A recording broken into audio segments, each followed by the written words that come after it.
Muy buenas tardes. Nosotros somos el grupo número 7 y el tema que nos corresponde es síndromes asociados a placentación profunda. Nuestro grupo está conformado por Sergio Daniel Buitrago Gutiérrez, Andrés Felipe Echeverri Urán, Catalina Montilla Garzón, Jonathan Molina Portillo, Juliana Sánchez Moncada y la persona que les habla, Valentina Martínez Quiseno. Bueno, la placentación profunda en el embarazo es realizada por la invasión profunda del lecho placentario por el trofoblasto extravelloso, involucrando la decidua y el miometrio interno, la zona de unión del miometrio. Se produce la invasión intersticial del estroma y la invasión trofoblástica endovascular de las arterias espirales. La invasión trofoblástica endovascular profunda dentro de los segmentos del miometrio de estas arterias es importante para la función adecuada de la placenta. Se debe tener en cuenta que la placentación profunda implica una transformación casi completa de los segmentos decidual y miometrial de aproximadamente 100 arterias espirales. También se debe tener en cuenta que la placentación profunda defectuosa se caracteriza por un número significativamente mayor de arterias de unión JZ, espirales miometriales con transformación parcial ausente cuando esto debe ser completa. Bueno, se tiene que la placentación profunda defectuosa se ha asociado con un espectro de complicaciones en el embarazo. En esta se incluyen la preeclampsia, la restricción del crecimiento intrauterino, el trabajo de parto prematuro, el desprendimiento de placenta. Bueno, en cuanto a la placentación profunda defectuosa, tenemos que esta se caracteriza por un número significativamente mayor de arterias espirales miometriales con transformación parcial o ausente, y que la evaluación objetiva de esta la vamos a hacer de acuerdo al grado de cambios fisiológicos que calculemos en proporción a las arterias que se transforman. Por otro lado, tenemos que en la preeclampsia grave, solo algunas arterias espirales en el centro del lecho placentario pueden mostrar transformación completa del segmento miometrial. Además, pueden desarrollarse lesiones arteriales obstructivas como trombosis o aterosis aguda, y estas van a contribuir a la gravedad de la placentación profunda defectuosa. En la imagen, que son unas placas histológicas, podemos observar un útero con placenta in situ de paciente con enfermedad hipertensiva grave y restricción del crecimiento intrauterino. En la placa A, las arterias espirales en el centro del lecho placentario muestran una transformación completa de los segmentos decidual y miometrial. Por otro lado, en la placa B, las arterias espirales subyacentes a las áreas infartadas de la placenta muestran aterosis aguda e hiperplasia del segmento miometrial. Y como un dato relevante, tenemos que la distribución del trofoblasto intersticial del miometrio no es homogénea. Es decir, las muestras de biopsia del lecho placentario tienen limitaciones porque solo proporcionan información de un segmento de la placenta. En las áreas cercanas al lugar donde no se realiza la biopsia, puede que se dé un grado de transformación vascular completamente diferente. Bueno, entonces, la preeclampsia y la preeclampsia RCIU asociada con la placentación profunda. Pero pues para colocarlos en contexto, pues primero voy a definir qué es la preeclampsia. Entonces, es una complicación del embarazo, pues que se caracteriza por la presión alta y pues también se puede presentar daños en órganos tales como hígado o riñones. La preeclampsia generalmente aparece después de las 20 semanas de embarazo, cuyas mujeres pues no habían sentido síntomas anteriormente. Y pues los síntomas de la preeclampsia pues tenemos proteinuria, que es un exceso de proteínas en la orina, dolores de cabeza intensos, cambios de la visión, como podría ser visión borrosa o sensibilidad a la luz. Dolor en la parte superior del abdomen, náuseas o vómitos, y pues también se puede ver una disminución en la producción de orina. También se puede generar una trombocitopenia por los niveles bajos de plaquetas y pues altera la función hepática.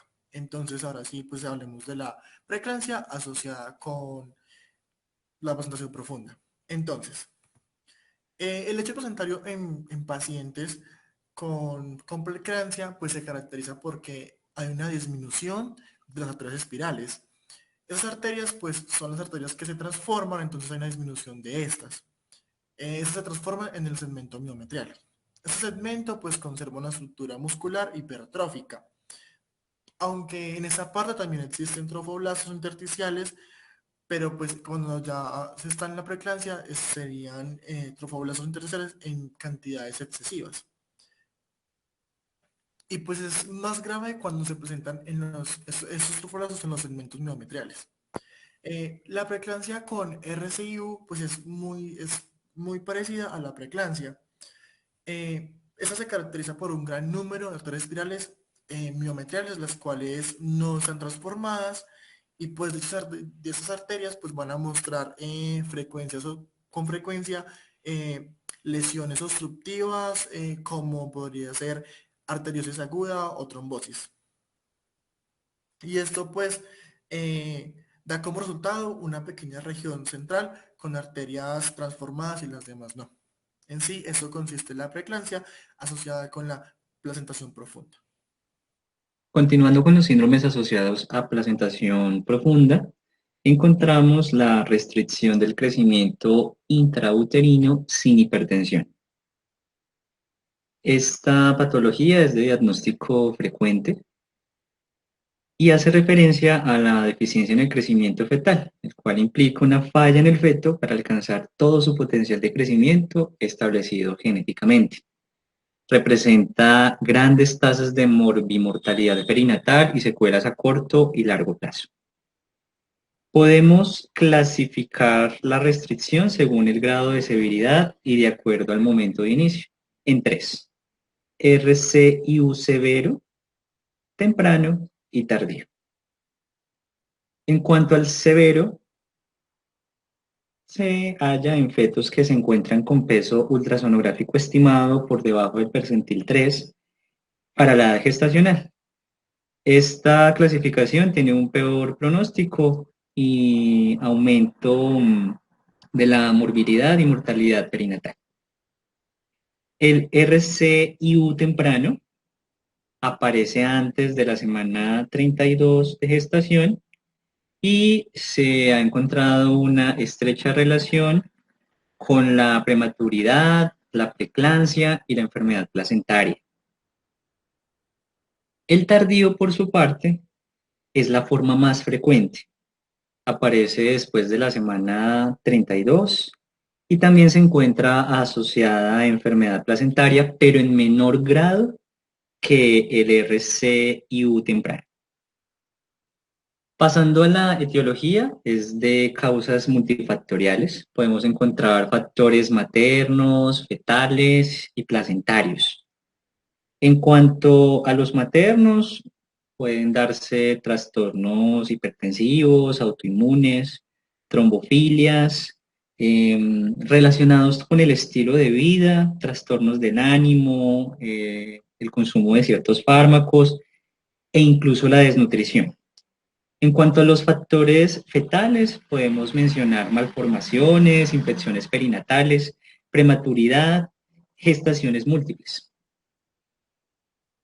Finalmente, en cuanto a los factores placentarios, vemos que estos pueden asociarse a otras entidades como placenta previa, infartos placentarios, vasculitis, arteria umbilical única, placenta circunvalada, inserción venamentosa del cordón, tumores placentarios y angiogénesis aberrante. No lo ingresamos en este mapa, pero también se habla de una RCIU idiopático.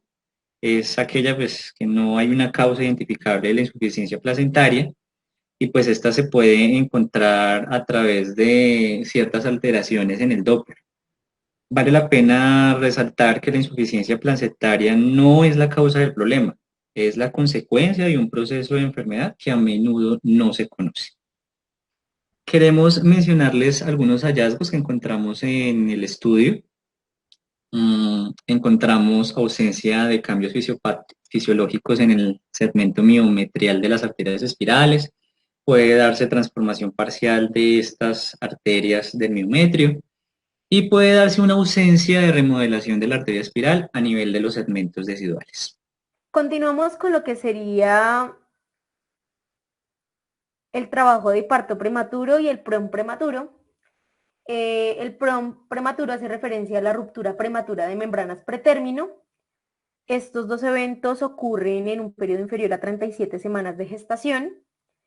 Y algo importante mencionar acá es que las mujeres en trabajo de parto prematuro con las membranas intactas y aquellas con PROM que dieron a luz prematuramente tienen un porcentaje más alto de falla de la transformación fisiológica en el segmento miometrial de las arterias espirales que las mujeres que dan a luz a término. En cuanto a la etiología, encontramos diversas causas. Una de ellas sería la infección e inflamación. Encontramos infecciones maternas extrauterinas, como lo pueden ser malaria, pielonefritis, neumonía y enfermedad periodontal. Por otro lado, encontramos lo que sería infección intraamniótica e inflamación intrauterina. Esta última hace referencia a una elevación de las concentraciones de FA de las citocinas, al igual que de las enzimas degradantes de la matriz. Se habla de una posibilidad de prevención de parto prematuro gracias al tratamiento con antibióticos para infecciones intrauterinas. Continuamos con una segunda causa, sería la isquemia por enfermedad vascular, y en esta es importante mencionar que las lesiones maternas observadas en la placenta de pacientes con un parto prematuro espontáneo incluyen falla de la transformación fisiológica del segmento miometral de las arterias espirales, sumado a aterosis y trombosis de las arterias espirales. Lo anterior es necesario mencionarlo debido a que las lesiones vasculares maternas nos pueden conducir a un parto prematuro al causarnos una isquemia uteroplacentaria. Para explicar el parto prematuro por isquemia se ha postulado una función del sistema renina-angiotensina, pues las membranas fetales están dotadas de un sistema funcional de renina-angiotensina y la isquemia uterina podría aumentar la producción de renina uterina y angiotensina 2. Esto nos puede inducir a la contractilidad miometrial directamente o mediante liberación de prostaglandinas. Cuando la isquemia uteroplacentaria es suficientemente grave como para producir necrosis residual y hemorragia, la trombina podría llegar a activarnos lo que sería la vía común del parto. Algo importante es que las lesiones vasculares conducen al compromiso de la línea de suministro uterino y esto también puede explicarnos lo que sería un trabajo de parto prematuro. En tercer lugar tenemos la enfermedad cervical y esto puede ser el resultado de trastornos congénitos, por ejemplo, un cuello uterino hipoplásico. También hablamos de trauma quirúrgico, es decir, conización que resulta en una pérdida sustancial de tejido conectivo, o un daño traumático a la integridad estructural del cuello uterino, por ejemplo, dilatación cervical repetida asociado con interrupción del embarazo. Por otro lado, tenemos la sobredistensión uterina. Las mujeres con anomalías de los conductos de Müller, polihidramnios y embarazo múltiple tienen un mayor riesgo de parto prematuro espontáneo y parto prematuro. También es acá importante mencionar que la presión intraamniótica permanece relativamente constante durante la gestación, a pesar de lo que es el crecimiento del feto y la placenta. Y esto, bueno, se ha atribuido a lo que sería una relajación miometrial progresiva debido a efectos de la progesterona y relajantes miometriales endógenos como lo es el óxido nítrico. Hablamos también de una causa que es la reacción anormal al haloinjerto. Y bueno, la unidad fetoplacentaria se considera el injerto más exitoso de la naturaleza y se ha observado que en algunas mujeres el trabajo de parto prematuro en ausencia de infección demostrable tienen unas concentraciones elevadas del receptor soluble en interleuquina 2 y concentraciones plasmáticas elevadas del receptor de interleuquina 2. Esto se considera un signo temprano de rechazo en mujeres con trasplante renal. Entonces hay un rechazo. Tenemos la alergia. Se ha propuesto previamente que una respuesta inmune de tipo alérgico y hipersensibilidad tipo 1 puede estar asociada con lo que sería el trabajo de parto prematuro.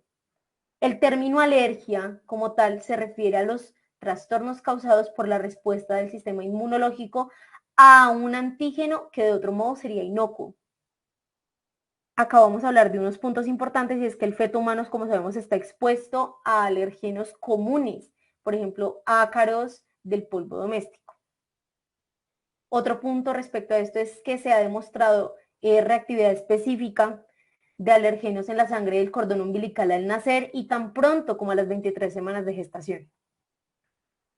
Otro sería que el embarazo se considera un estado en el que hay una preponderancia de una respuesta de citocinas TH2. Que el útero es una rica fuente de mastocitos, células efectoras de reacciones inmunológicas de tipo alérgico. Y por último, que varios productos de la degranulación de los mastocitos pueden inducir la contractilidad del miometrio, es decir, la histamina y las prostaglandinas. Hablamos también de trastornos endocrinos y como sabemos, la progesterona es fundamental para el mantenimiento del embarazo. Este efecto biológico se lleva a cabo en todos los componentes de la vía común del parto. Se cree que la suspensión de la acción de la progesterona es importante para el inicio del trabajo de parto en los seres humanos. Y bueno, en contraste con los efectos de la progesterona, los estrógenos aumentan la contractilidad del miometrio y se ha implicado en la inducción de la maduración cervical. Entonces, un desequilibrio hormonal en este caso podría conducirnos a un parto prematuro. El desprendimiento de placenta se define como la separación parcial o completa de una placenta normalmente adherida antes del parto o después de la semana 20 de gestación. Implica un alto riesgo materno fetal. La triada clínica fundamental que es característico de las pacientes que tienen este padecimiento son dolor abdominal, hemorragia genital e hipertonía uterina, siendo la hemorragia genital el síntoma más frecuente. En cuanto a su etiología, también es de causas multifactoriales, pero podemos traer a colación ciertos puntos que son muy característicos. Persistencia del endotelio en las arterias espirales en lugar del trofoblasto. Puede darse una ruptura prematura de las membranas tanto maternas como fetales. Se habla de una ruptura por lesión de los vasos sanguíneos de la decidua basal y una elevación brusca de la presión venosa de los vasos uterinos. En algunos estudios, los hallazgos más relevantes nos permiten decir que es característico la presencia de un coágulo retroplacentario. Podemos observar hematomas en el área decidual con zonas de necrosis focal junto con infartos hemorrágicos. También hay presencia de trombosis de las pequeñas venas retroplacentarias y presencia de vellosidades edematosas con rupturas vasculares. Es importante destacar en esta patología que pues, se da una lesión de la íntima de las arterias. Bueno, este es el aborto en el segundo trimestre. Los abortos espontáneos le ocurren a mujeres mayores de 35 años generalmente, pero hay reglas a la excepción. Esos abortos espontáneos están en la mitad del trimestre por defectos de la implantación que se pueden dar por falla de la transformación fisiológica de las arterias espirales. Esas arterias espirales son las que van a nutrir la placenta, que van a darle vida a ese nuevo ser, que les va a llevar alimento y oxígeno.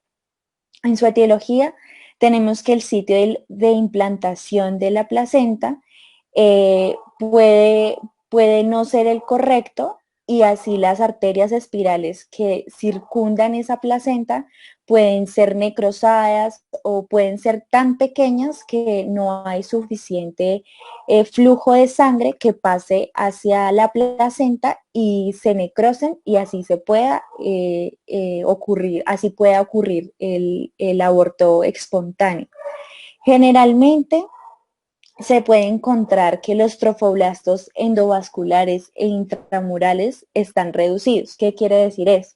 Las paredes de los vasos se vuelven tan pequeños que el flujo sanguíneo se vuelve muy lento y no llega a nutrir bien la placenta. Las paredes se vuelven sumamente débiles y tienden a romperse. los vasos tienen diferentes capas que son las que de adentro hacia afuera se van a ir rompiendo, haciendo que se pueda producir ese aborto. También los depósitos fibronoides son menos extensos en la pared arterial espiral. Esas arterias generalmente están muy dañadas cuando ocurren este tipo de fallas o de malformaciones en las arterias que hacen que no haya un embarazo seguro y que no pueda transcurrir con normalidad.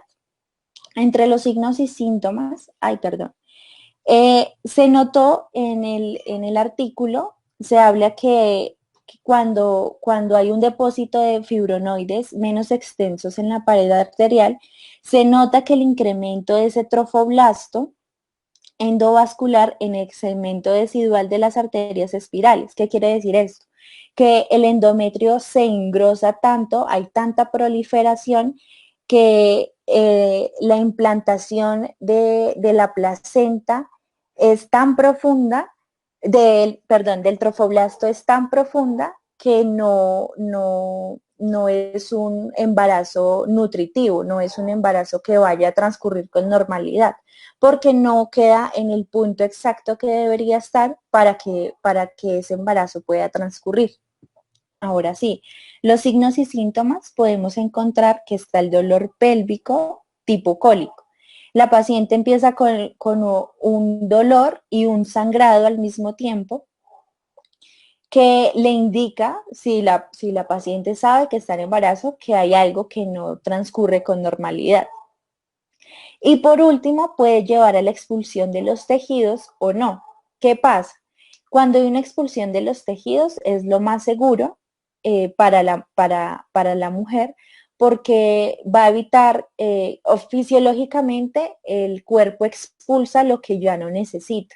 Entonces, al haber un rompimiento de esas arterias espirales y que ese embrión muera, el cuerpo lo que hace es que expulsa naturalmente el cuerpo sin vida de ese embarazo, o bueno, de esas células.